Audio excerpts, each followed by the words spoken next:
Hello, my name is Julian Colvin, and today I'm going to talk to you about TPACK radar diagrams. As a review, here's the original TPACK framework of Mishra and Kohler that shows the 7 different knowledge areas that 21st century teachers need to possess. We have our technological knowledge, our pedagogical knowledge, our content knowledge, and our interrelational knowledge areas, technological pedagogical knowledge, technological content knowledge, and pedagogical content knowledge, and finally in the middle we have TPACK, technological, pedagogical, and content knowledge. The question is, how does a teacher fit into this framework?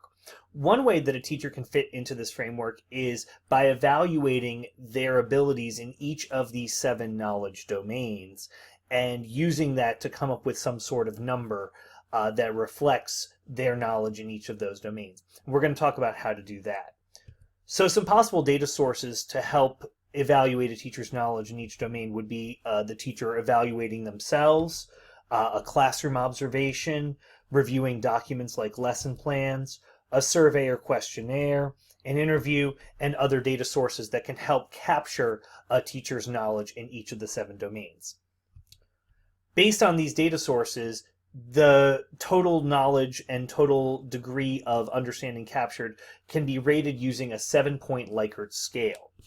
So in each domain, the teacher is going to receive a rating from 1 to 7, where 1 represents possessing no knowledge or skills in that domain, a 7 is exemplary knowledge or skills in the domain, and the other numbers represent gradations from 1 to 7.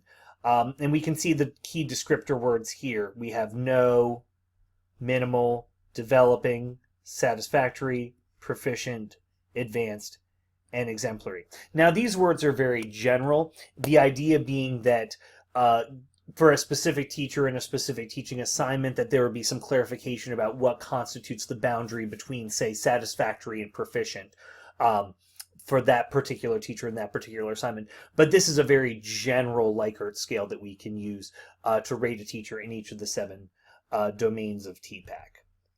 So here's an example of how that would be done with a specific teacher's TPACK profile. So we can see on the radar diagram, each band represents a number from 1 to 7. So this outer band here is 1, 0 is in the middle. That would be a dot right there. And then it goes outwards where 7 is the outer ring. And we can see that we have the 6 of the knowledge domains represented on the radar diagram. We have technological knowledge, TK, technological content knowledge, TCK, content knowledge, pedagogical content knowledge, pedagogical knowledge, and technological pedagogical knowledge. TPACK is not one of the vertices on the radar diagram.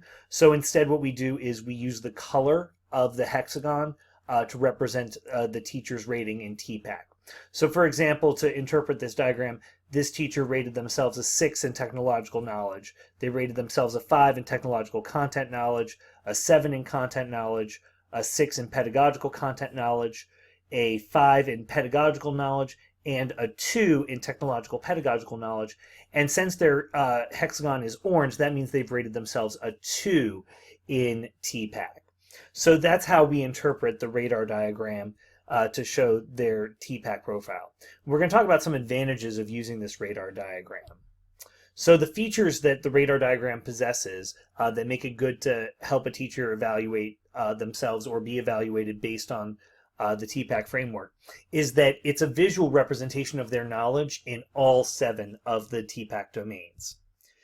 Greater total area represents growth in knowledge over time. So the larger your hexagon is, the more knowledge you have in each of the domains. And it's quantitatively based. It distills all of the various data sources into one number in each domain. Even if there's some qualitative data captured during a classroom observation or during a document review, it distills all the knowledge into one number on the Likert scale. It's pretty understandable for both pre-service and in-service teachers, and the idea is that they can then use their ratings on a radar diagram to plan their continuing education needs. And it's also understandable for administrators and teacher coaches, and it helps them provide actionable feedback to teachers. So those are the advantages and features of a radar diagram. Now, one way that we can see this being used is, let's suppose that this was a specific teacher's ratings at some point in time, and they noticed, oh, I seem to be lacking in technological pedagogical knowledge and also in technological pedagogical and content knowledge. So one thing that they could do to improve their knowledge in those areas is they could take a class in instructional methods and technology. So this teacher, in fact, did do that. So these were their ratings at the beginning of the course. And at the end of the course, these were their ratings. So we can see that they then rated themselves higher in technological content knowledge, technological pedagogical knowledge, and pedagogical knowledge, and also in TPACK itself. So they went from a 2 to a 5 for TPACK. They also went from a 2 to a 5 in technological pedagogical knowledge. They went from a 5 to a 6 in pedagogical knowledge, and they also went from a 5 to a 6 in technological content knowledge. So you can see that this teacher used the radar diagram to help them plan their continuing education needs and thus improve their knowledge to better serve their students. So the goal of the TPACK radar diagram is to help teachers plan for their future professional development and their future needs. And the ultimate goal would be to get all of the knowledge areas, all of the knowledge domains at a 7 on the Likert scale, which would mean that the whole hexagon would be full and the color would be violet. And that would represent complete knowledge in each of the 7 domains. So I hope that this helped explain how a TPACK radar diagram can be useful for a teacher to plan their continued professional growth and development.